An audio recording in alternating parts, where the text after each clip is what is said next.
Let me review first those 4 facts which I claim any historical hypothesis must account for. First, the burial of Jesus. Here we do basically agree on the historicity of the burial account of Jesus by Joseph of Arimathea. The question is the significance of this. Dr. Lüdemann says that if the Christians did not begin to preach in Jerusalem until 40 days had elapsed, there might have been considerable decay of the body, so that it wouldn't have been easily identifiable, and moreover the book of Acts is legendary anyway, and it might have been even later than that, and therefore they couldn't identify the body. I think this argument is unpersuasive, however, because if the tomb were occupied by a rotted or decayed corpse, no matter how degraded, any corpse in that tomb would have shown that in fact the resurrection had not occurred.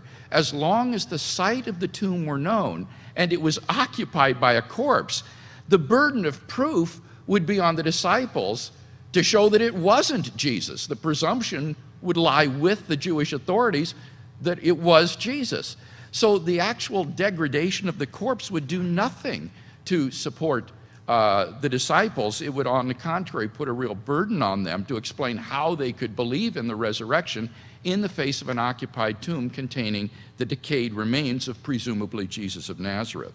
Moreover, I would suggest that the book of Acts is not legendary in what it says with regard to the preaching of the disciples in Jerusalem. I can simply refer you here to a fine book by a classical historian, Colin Hemer, called The Book of Acts in the Setting of Hellenistic History. Hemer combs through the book of Acts to find a wealth of historical detail, right down to details so peculiar and particular that only an eyewitness on the scene would have been able to be aware of them. So I don't think that we have any reason to doubt the substantial historicity of Acts in this regard. But in any case, the presence of an occupied tomb in Jerusalem would have effectively silenced any budding Christian movement founded on belief in the resurrection of Jesus. What about then the second point, the historicity of the empty tomb? Again, as far as I can see, all 5 lines of evidence that I've given have remained unrefuted in tonight's debate. It's in Mark's early source material. It's implied in 1 Corinthians 15 in 2 ways. Mark's account is simple and lacks signs of legendary embellishment. We've agreed that the women's role shows that they were probably involved in finding the tomb empty. And remember, the earliest Jewish polemic that the disciples stole the body itself shows that the tomb was empty. So I don't think we've got any good reason to doubt the historicity of the empty tomb tonight. What about the third point, the resurrection appearances? Again, I see no refutation of the fundamental point here that the disciples, after the crucifixion of Jesus, did experience these appearances of him alive. The question will be, how do you best explain these? As hallucinations, or that Jesus really did rise from the dead?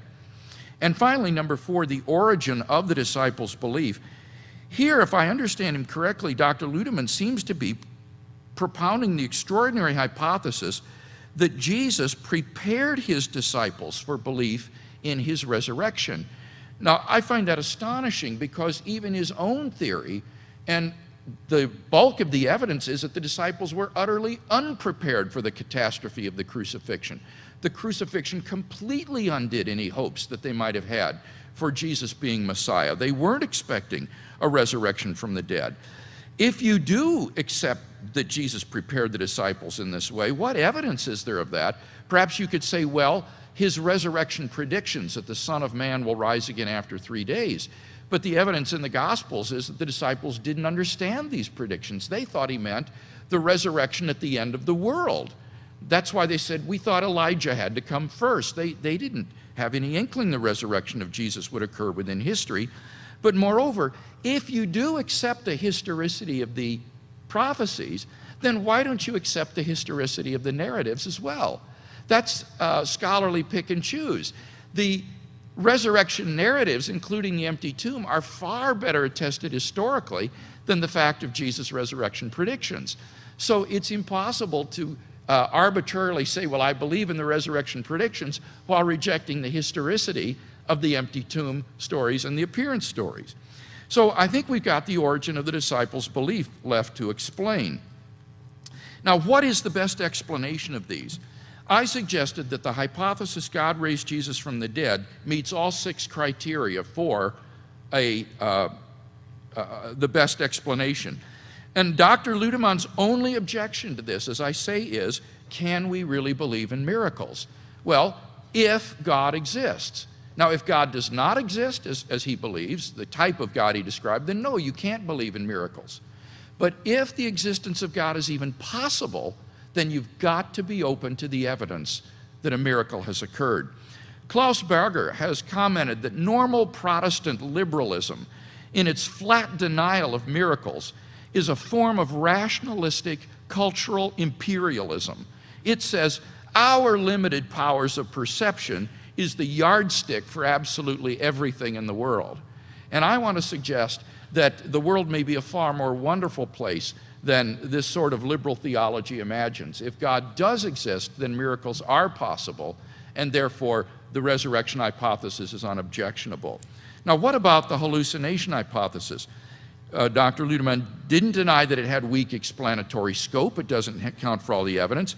It has weak explanatory power in that it can't account for the diversity of the beliefs, and it can't explain belief in Jesus' resurrection in particular. Remember, that resurrection belief is just as early as the belief in Jesus' exaltation. I also suggested, thirdly, that it was implausible in 2 ways. First, little plausibility in its psychoanalysis of Peter and Paul. First of all, it's based upon the depth psychology of Jung, which has yet to be rendered plausible tonight, so it can't exceed that in plausibility. There's insufficient data, and again, he didn't respond to that with respect to Peter. There just isn't any data about Peter's state of mind. And thirdly, as to Paul's having a guilt complex, his only evidence is that Paul's zeal in persecuting the early church shows that he was secretly attracted to what he attacks.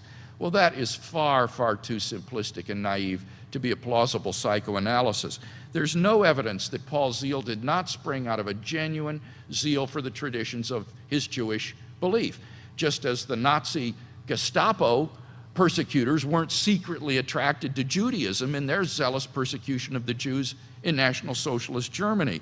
That's far too naive to say that anybody that's zealous really has a guilt complex and is secretly attracted to what he persecutes. There's also little plausibility that the appearances were mere visions as well. Remember, Paul, if anything in 1 Corinthians, is engaging in special pleading to put himself in the list with the apostles. There's no reason to reduce their experiences to his.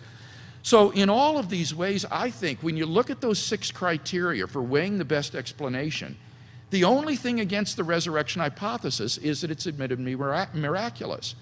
But the hallucination hypothesis has weak explanatory scope, weak explanatory power, it's implausible, it contradicts accepted beliefs, and in multiple ways, I think, fails as the best explanation. And therefore, it follows, I think, that the evidence supports that God raised Jesus from the dead.